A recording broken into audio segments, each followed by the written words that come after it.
आप civilian leaders को आप ले लीजिए, शुरू से लेके आप एंड तक आ जाएं, आपको एक साइड पे वो जो ताकत है उसका जोम और वो जोर जो है उसकी, उसमें जो एक ट्रस्ट है उनको, ताकतवरों को, एस्टेब्लिशमेंट को, वो अपनी जगह पे बरकरार नजर आता है। और फिर जिसको कुछ मिला है उनकी तो टेक्स्ट बुक में है ही ये कि भाई डील दे के होगा सारा मामला। मैं इमरान खान साहब वाले सवाल पे आ रहा था कि कोई छोटी मोटी चीज दे देनी चाहिए या ले लेनी चाहिए, उसमें खान साहब जाहिर है कि ये चाहेंगे कि अब जाके उन्होंने लेगेसी तो नहीं अपनी खराब करनी, but this is a question कि यहां पे उनकी लेगेसी ज्यादा इंपॉर्टेंट है, जस्ट अ क्वेश्चन, या उनको पाकिस्तान आगे बढ़ाने के लिए कोई चल सोचो यार मान लेना चलो।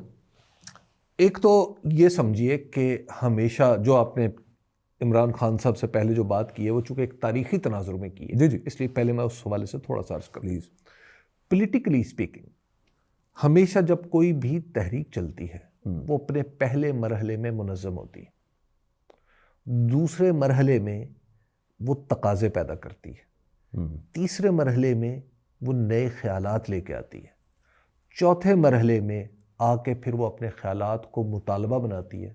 और जब अगर पहला और चौथा मरहला आप देखते हैं, बीच के 3 निकाल दें तो आप उनको रिकंसाइल ही नहीं कर सकते। इसकी मिसाल मैं आपको देता हूँ। इसकी मिसाल है इंडियन नेशनल कांग्रेस।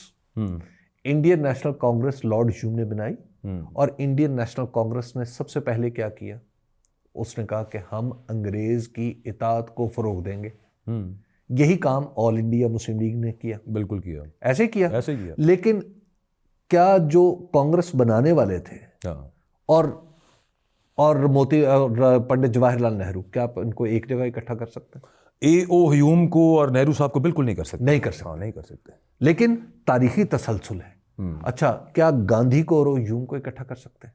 नहीं, आप मोहम्मदन एजुकेशनल कॉन्फ्रेंस की जिसमें मुस्लिम लीग बनी थी, सर आगा खान, उनको और जिन्ना को इकट्ठा नहीं कर सकते। आप सर सैयद अहमद खान और जिन्ना के दरमियान कोई राब्ता तलाश कर सकते हैं? नहीं हो सकता।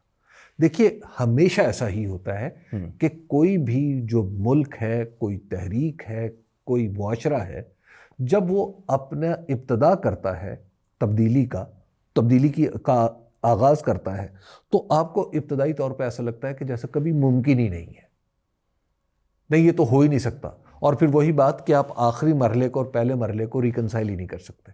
आपको लगता है ये तो मुतजाद है, हालांकि मुतजाद नहीं होते, वो जुड़े हुए होते हैं। ठीक, पाकिस्तान के अंदर अभी जो आपने हमेशा ये कशमकश बताई इस्टेब्लिशमेंट और सियासतदानों के दरमियान, ये आज की नहीं है। जी जी, ठीक है ना, ये पहले से जारी है। लेकिन मसला क्या हुआ कि हम एक ऐसी तारीखी मुकाम पे आ गए हैं कि जहां पे इमरान खान जैसा लीडर पैदा हो गया। और आप जरा सोचिए कि इमरान खान की जगह नवाज शरीफ होते तो अब लंदन में बैठे होते। ठीक है ना, ठीक। हत्ता कि मोहतरमा बेनज़ीर भुट्टो जैसा जमहूरियत पसंद, इतनी जमहूरियत पसंद पर्सनालिटी भी, उन्होंने भी आखिर में डील करने की, देखें जीरक भी तो थी ना, उन्होंने अपने वालिद को भी तो देखा ना। देखिए, अब अगेन जो अजीमत और इस्तकामत है, क्या ये भी कोई लफ्ज है या नहीं? बिल्कुल है। ठीक है, या सारे लफ्ज सौदेबाजी हैं?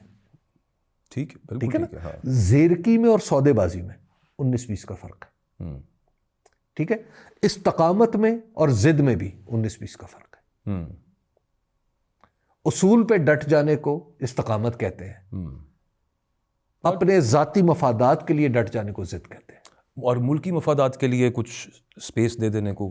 देखिए, अब यहां पे अगली बात है कि अब इमरान खान साहब तारीख के उस मरहले पे हैं, अपनी उम्र के एतबार से, अपने तजर्बे के एतबार से, और हमारी इस्टेब्लिशमेंट भी अपने तवील तजर्बात की रोशनी में, हम सब एक जगह पे आ खड़े हुए हैं जहां पे हमें बैठना है, हमें लड़ना नहीं है। तारीख के ये वो नाजुक मकामात हैं जहां पे आपको मिल बैठ के आगे बढ़ना है। अगर आप मिल बैठ के आगे नहीं बढ़ेंगे, आप एक दूसरे का नुकसान नहीं करेंगे, आप पाकिस्तान का नुकसान कर बैठेंगे। तो लिहाजा बढ़ना है, मिल के आगे बढ़ना है। सबसे पहले इमरान खान साहब ये बात बार बार कर चुके हैं और वो अपने अमल से साबित कर रहे हैं कि मेरा नाम, यानी इमरान खान का नाम, किसी भी डील का हिस्सा नहीं होगा, ना कोई पर्चा ना मुकदमा किसी डील में नहीं आएगा। ठीक, अपनी जात को बाहर कर लिया। टेक्निकली स्पीकिंग इमरान खान ना अहल है इस वक्त वज़ीर आज़म बनने के लिए। ऐसा ही है ना? जी जी, ऐसे ही है। अच्छा, उन्होंने क्या इमरान खान साहब ये सौदा नहीं कर सकते? ये 1 सेकंड का सौदा है, 1 सेकंड का। बिल्कुल है। अगले दिन मैं जावेद हाशमी साहब के पास बैठा था, तो मैंने कहा कितनी देर में? ये तो मैं तो काफ़ी अर्ज कर रहा हूँ, करता रहता हूँ। तो इमरान खान और जावेद हाशमी साहब कहते इतनी देर का, फिर कहते नहीं इतनी देर का। तो ये तो इतनी देर का सौदा। उस तरह के क्रूड सौदे की बात भी नहीं, सौदा फिर होगा तो क्रूड होगा। अच्छा, अब आप नहीं, इसमें आप जो बात कर रहे हैं वो है अकोमोडेशन की, यूं कह लीजिए, ठीक है ना, कोएग्जिस्टेंस की। That's a better word. हाँ, ठीक है, कोएग्जिस्टेंस जो है वो तो हर वक्त पॉसिबल होती है। क्या इंडिया के साथ कोएग्जिस्ट नहीं कर रहे?